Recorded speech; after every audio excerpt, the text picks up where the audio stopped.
Guys, তো তোমরা দেখতে পাচ্ছ ওটা কি? হ্যাঁ, আমি জানি যে তোমরা দেখতে পাচ্ছ, আমার মতন তো কানা তো না।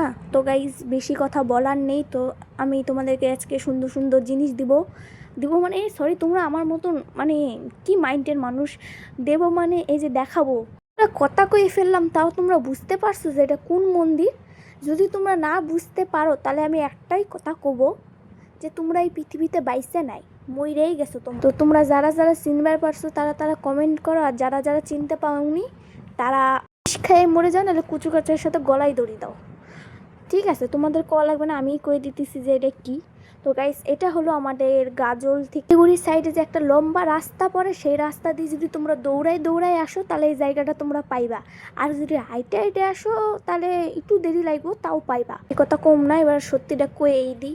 এইটা হলো ডালখোলা থেকে একটু আগে যে কানকি বলে একটা জায়গা আছে, সেখানকার মন্দিরটা যে এতটা সুন্দর গাইস, আমি তো যে পুরো হাঁটাটিকি হয়ে গেছিলাম, তারপরে ভগবানের কৃপায় বেঁচে গেছি। তো তোমরা যারা যারা এই মন্দিরটা উপভোগ করতে চাও তাড়াতাড়ি তাড়াতাড়ি করে ট্রেন ধরো, আর ট্রেন ধরে চলে আসো ডালখোলা থেকে বাস ধরে চলে যেও কানকিরাম মন্দিরে। তারপরে আমার মতন একটা সুন্দর ভিডিও করে ছেড়ে দিও। এই মন্দিরে আদব কায়দাটা যে এতটা সুন্দর, কি বলবো, পুরো মায়াপুরের মতন। মন্দিরটায় ঢুকতে গেলে প্রথমে জুতাটা খুলতে হয়। তো এটাই ভাবতেছো সব মন্দিরেই তো জুতা খুলতে হয়? আরে আরে, বুঝো না কে? আমার মতন কিছু কিছু সিটায় পাবলিক আছে যে জুতা হারাই যাওয়ার ভয় করে। গরিব মানুষ 50 টাকা জুতা ব্যবহার করি, সেটাও যদি হারাই যায় তাহলে আর কি কবো গাইস, কও তোমরাই। তার নিগে আমরা জুতা বাইরে রেখে আসি, সেই ভয়টা থাকে না আমাদের যে চুরি হবে, কারণ কিছু গার্ড আছে, সেই গার্ডগুলো জুতাগুলো দেখে।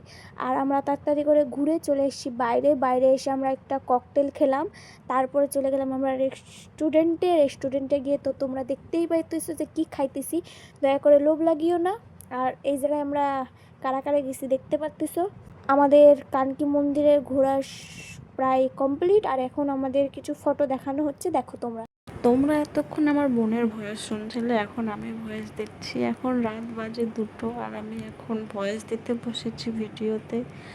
এত আলসের সারাদিন ভোর কাজ করি না, কিছু করি না, খালি শুয়ে শুয়ে থাকি, তাও ভিডিও এডিট করি না, এত আলসা। কানকি মন্দির ঘুরে চলে এসেছি বাড়ি, আর আমার বাড়ি হচ্ছে গাজলে। বাড়ি আসার পর এখানটায় আমাদের গাজলে কাকশলে মেলা হচ্ছিল, যেখানে লাঠি খেলা হচ্ছিল, যেটা হচ্ছে আত্মরক্ষার জন্য। ঘাকশল ভারত সেবা আশ্রমে এটা শেখানো হয়, তো তোমাদের সঙ্গে সেটা শেয়ার করলাম।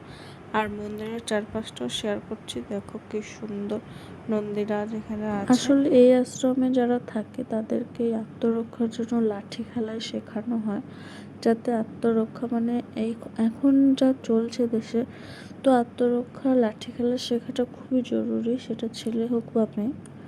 আর এই আশ্রমে বিশেষ করে শিক্ষা বা দীক্ষা যারা নিতে চাও তারা যেতে পারো, কারণ বিশেষভাবে এই আশ্রমটা আকর্ষিত করা হচ্ছে শিক্ষা দীক্ষা দেওয়ার জন্য। আর এখানে অনেক বড় বড় পুরোহিতরা রয়েছেন, অনেক গুরু ঠাকুর রয়েছেন যারা শিক্ষা বা দীক্ষা দিয়ে থাকেন এই ভারত সেবা আশ্রমে। Thanks for watching.